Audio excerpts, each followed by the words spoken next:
In the middle of the desert, 2 helicopters drop Danica and 3 other vampires near a temple. Once inside, they remove a brick from the ground to reveal a secret passage and discover writings on a wall that are 4,000 years old, indicating the cradle of civilization. Suddenly a hole appears on the ground and a hand reaches to capture one of the vampires, bringing it down. The others immediately pull back to rescue him, only to discover his head is missing before the body catches on fire and turns to ashes. At that moment, a vicious creature crawls out of the hole. Meanwhile in the big city, a warehouse explodes when it's attacked by Blade, a vampire hunter. He is a vampire hybrid himself, which means he has superhuman abilities, but he can still walk under the sun and withstand silver. However, nobody believes his story about vampires killing people, and the police are waiting for him to make a mistake to catch him as a murderer. A few vampires try to escape from the warehouse, but Blade is incredibly fast and dodges their car before making it explode. Then he fights the other vampires hand to hand, turning them into ash in seconds. His best friend Whistler comes by in a truck to bring Blade his car, which he uses to chase after 2 vampires that are escaping on vehicles. They exchange a few shots on the road and Blade manages to run over one of the bikers, then he causes the other to fall through his window so he can beat him up and kill him. Suddenly the first vampire comes back and jumps on the car, but Blade quickly kills him too. There are 2 vampires left in a car ahead of him, so Blade turns the lights on his own car to burn them. One dies, but the other manages to hide.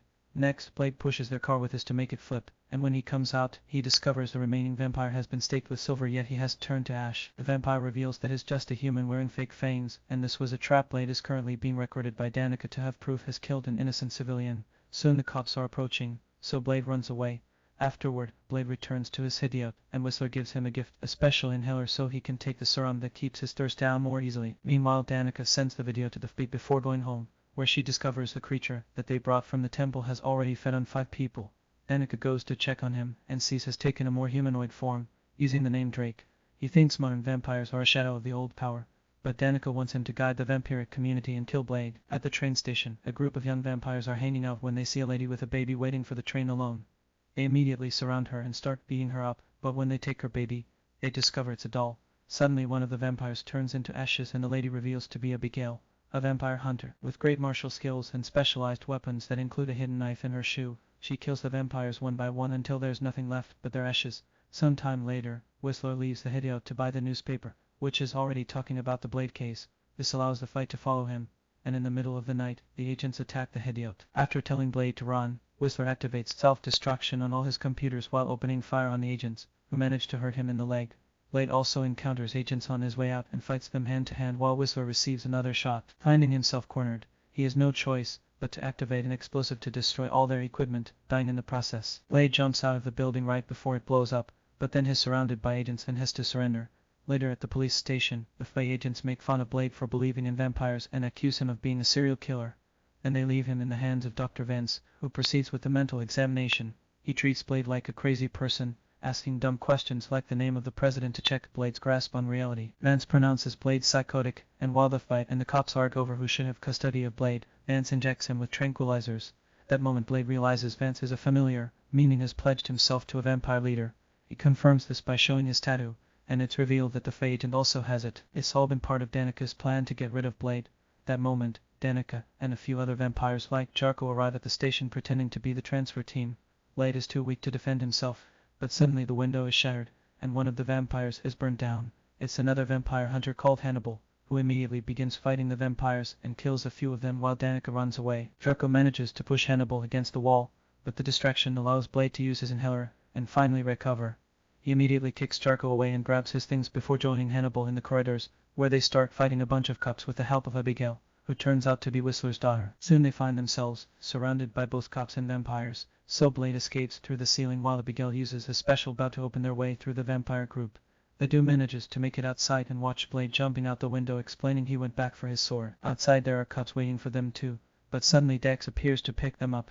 The trio escapes in a van only to notice Jarko running after them, so Abigail shoots him with an arrow to make him fall. Moments later, Blade is taken to a new hideout and learns that Abigail formed her own vampire hunter team called the Nightstalkers thanks to everything she learned from her dad. The other members are the weaponry designer Hedges, blind scientist Summerfield, and her young daughter Zoe.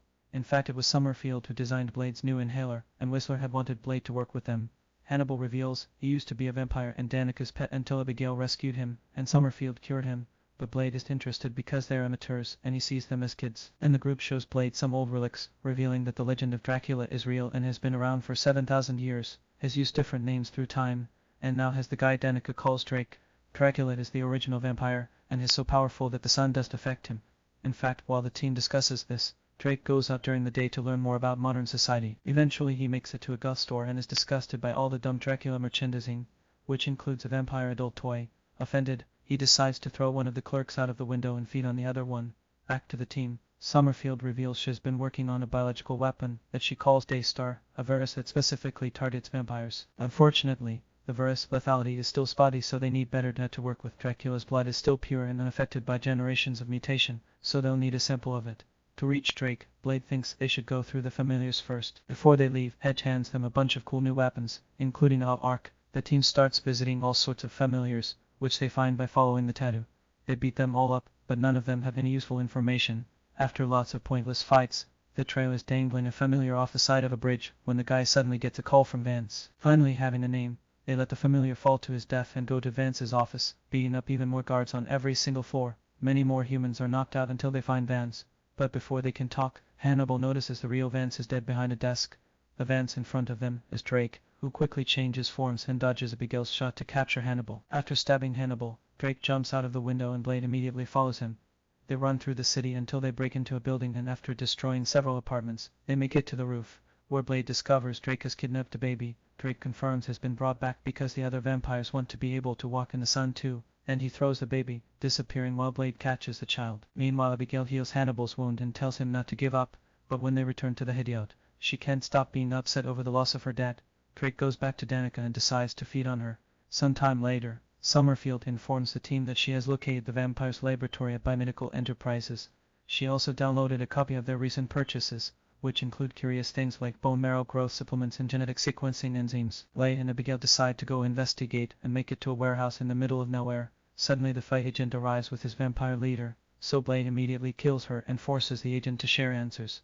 The guy opens the building and reveals hundreds of humans in stasis, all wired up as continuous blood donors. This is the vampire's final solution. Instead of hunting blood like wild animals, the vampires have created a blood farming facility.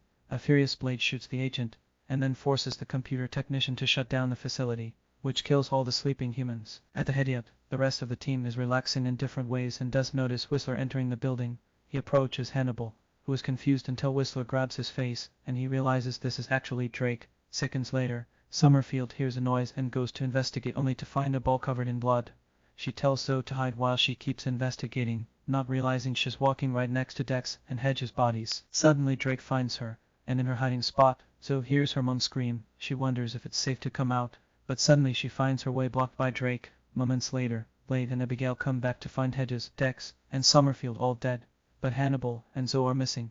Summerfield's body has been hinged up to imitate Jesus, and Drake has left a threatening message with her blood. In the meantime, Hannibal wakes up chained to the floor in the vampire's lair. There's a cute little Pomeranian dog licking his face, only to suddenly reveal a monstrous mouth. Danica and Jarko come in and confirm they've been making vampire dogs before they start hitting Hannibal, asking him for Blade's plans. When Hannibal refuses to talk, Danica threatens to turn him into a vampire again and leave him thirsty until he has no choice but to feed on Zoe. Act to Abigail. She's dealing with her grief by practicing her archery, showing off all perfect shots. Blade suddenly senses a presence in the building. It's Calder, another member of the team. He has a video message Summerfield sent before getting killed, in which she explains she developed a workable strain of the Daystar virus, which is now in possession of Calder. If they inject it into Drake, it'll mix with his blood and kill every vampire in the area. However, they aren't sure how it'll affect Blade because he's a hybrid. On this short notice, Calder has managed to make only one projectile with the Daystar virus, so Abigail will have to make it count.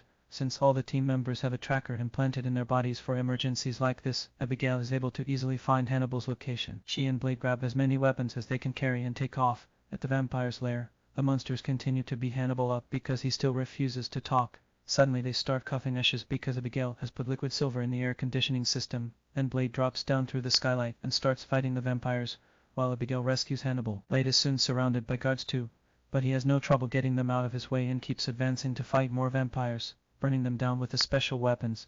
Abigail joins the fight too and starts beating down more guards while looking for Zoe. After she ends up killing a few vampires as well, she finally finds Zoe. A vampire takes the chance to grab her from behind, but Abigail uses the arc to destroy him.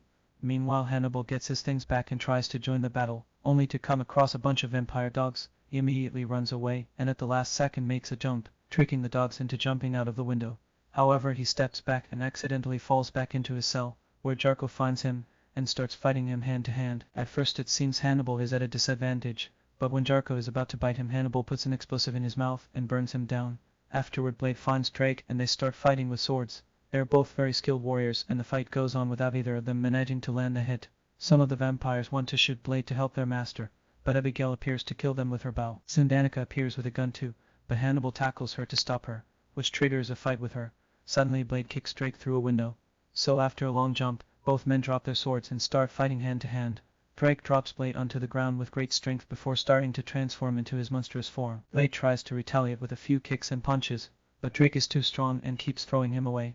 When Drake retrieves his sword and is ready to kill Blade, Abigail finally shoots the verse arrow, but unfortunately Drake catches it and drops it. Abigail continues to distract Drake with normal arrows while Blade grabs the verse to finally inject Drake with it. Drake roars in pain as the verse combines itself with his blood and spouts out of his body to then kill every single vampire in the building, including Danica. As all the vampires slowly turn to ash, Drake regains his human form and compliments Blade for fighting with honor before dying. Suddenly, dozens of Bay agents go into the building, only to find everything destroyed and no bodies except Blade's. Sometime later, the Science Division is preparing to perform an autopsy on Blade, but he suddenly wakes up. As he begins knocking everyone down, it's explained that the virus didn't kill Blade because the human half of his heart didn't stop beating. It only slowed down, causing him to enter into a comatose state until his body was ready to fight again. Blade escapes on a bike, ready to start a new life.